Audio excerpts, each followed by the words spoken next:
Echoes of Fallen Gods, a Deep Well Chronicles novel by Mattias von Schantz. Chapter 40. Alliances. Life had certainly taken an interesting turn lately. Relila, Thamer, and Dina were riding through the early night. The sun had already set, but it was never far from the summer sky, and although the first stars had begun to glimmer above, it was still bright enough that they had no trouble navigating. Dina glanced to her right. If she hadn't known the old man riding the black horse was Thamer, she never would have guessed. Other than his imposing figure, nothing about him even remotely resembled the Knight Eternal she had known over the past weeks. Not even his voice was the same, now that she could hear it without the muffling of his thick helmet. And for the first time she could see his eyes, green, soft, and kind. Instead of his black armor, Thamer now wore a simple gray hooded cloak he had bought from a trader in Oakfield. The old armor, along with his shield and sword, hung from the saddlebags, clinking softly with every step his horse took. It wasn't just a physical change. His whole demeanor was different now. Gone was the silent, stoic figure, replaced with someone she could talk to, and more than that, laugh with. She no longer recognized him, and she did not mind that in the slightest. "Are you certain?" she asked him. They had escorted the peasant family back to the nearest village they had passed, taking turns lifting the broken wheel of the cart so it could be pushed along the road. Once Dina had paid him, the carpenter in Oakfield had promised to repair the damaged vehicle, and after a quick stroll through the local market, the three of them had returned to the road. That's when Thamer had told them he felt they would be needed elsewhere that night. "No, I'm not," he replied to Dina's question, chuckling a little. "I'm new to this, but I believe the word has spoken to me." Relila was curious. "How do you know?" "I don't. It might just be my own idea. It's not at all like when the so-called gods of the world commanded us. But it doesn't really matter if I'm wrong about this, right? There's no harm if we get to Grainsell only to find out I was just imagining things."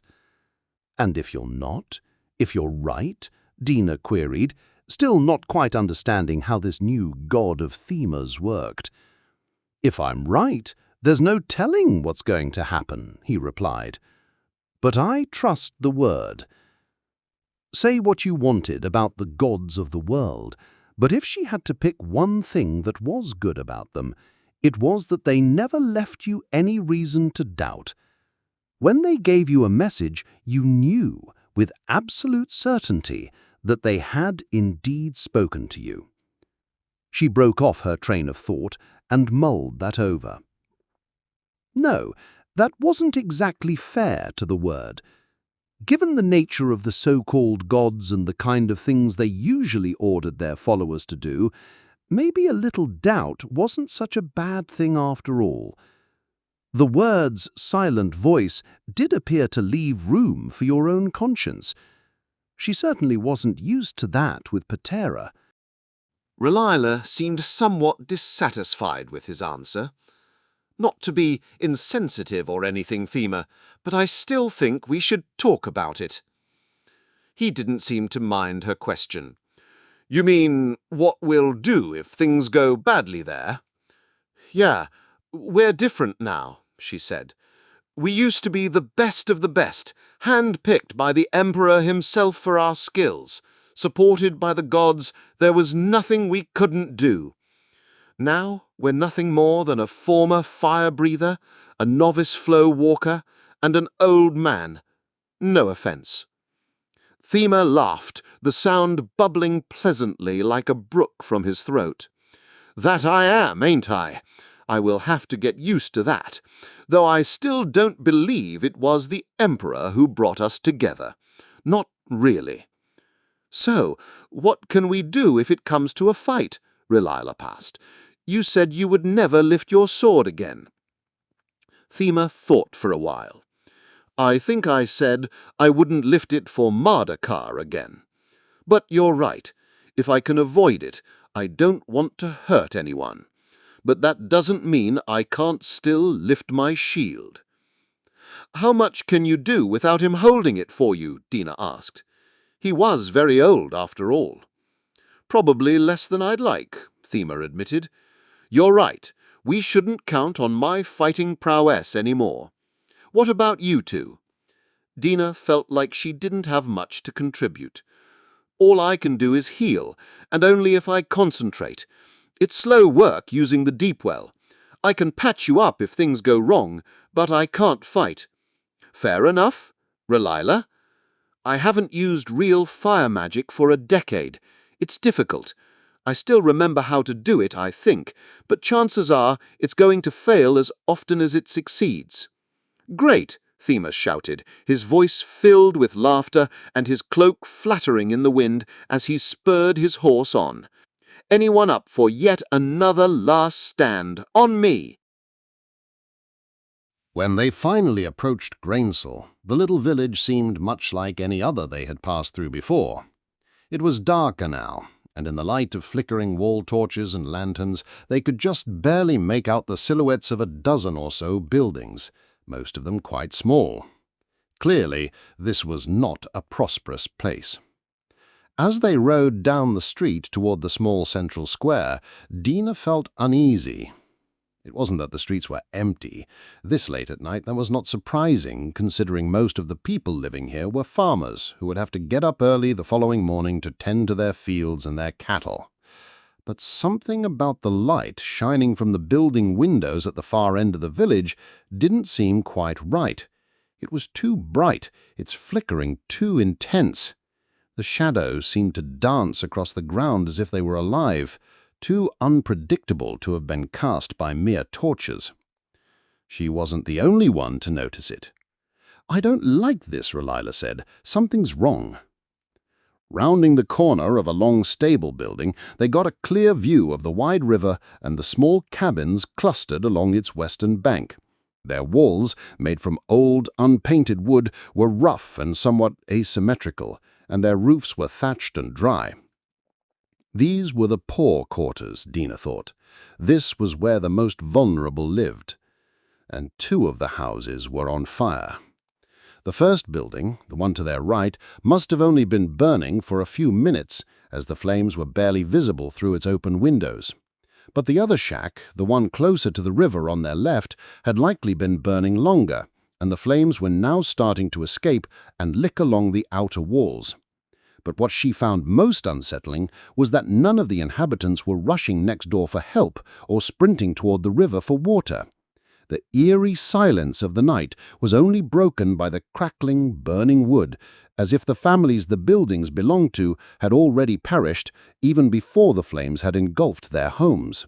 And none of the villagers sleeping in the adjacent cabins had yet woken to discover the horror that had befallen their neighbors. Dina leapt from her horse and rushed to the cabin, its small door already loose from its hinges. Thema followed in her wake, hurried and determined. Time was of the essence. "I'll take the other one," Relila shouted behind them, pointing to the burning building next door. Shielding her face with her arm against the searing heat, Dina dove through the open door. On the ash-covered floor, she could see a young man, unconscious or dead, cradling a small child who was crying in fear, too young to understand what was happening. "Can you hear me?" she asked, shaking the man gently. "Are you hurt?" He didn't respond, but she could feel his pulse. He wasn't dead. Not yet. At first she hadn't recognized him, covered in soot and mud, lying face down on the scorched floor. But when she checked his head for injuries, she finally realized who he was. Lying before her was one of the targets they had hunted for the past weeks. This was Laerian Onyx, enemy of the Agerian Empire, already half dead, his future entirely in her hands. For the briefest of moments, a flash of old memories urged her to leave him there and let the fire claim him. She wouldn't even need to lift a finger to end his life. It would be so easy to fulfill her mission. But she quickly dismissed the thought. Entertaining such a notion, even just hypothetically, was an open invitation for Patera to move back into her life. And Dina held no illusions that the so-called God would stay away out of the goodness of her heart. If invited, she would come, and then the terror would begin all over again. "Thema, help me," she begged her friend, knowing she wasn't strong enough on her own. Dina lifted the child, cradling it tightly as she made soothing noises and stroked its head. Thema grabbed the unconscious Larian beneath the arms and dragged him out through the door. Panting, the former Knight Eternal sat him down in the mud outside the burning cabin. "I'll take care of him. Go and help R'lyeh," Dina told her friend. She could now see a third house on fire, far enough from the first two that it was clear someone was out there helping the inferno along. By this point, the villagers had begun to wake and notice the fires, and some of them had come out into the street to help put them out, their frightened voices mingling with the roar of the flames. Opening her alchemist's satchel, she took out her healer's kit and retrieved a small blue bottle. She unplugged the cap and held it beneath Larian's nose, letting the vapors of the water of life jolt his olfactory system into overdrive.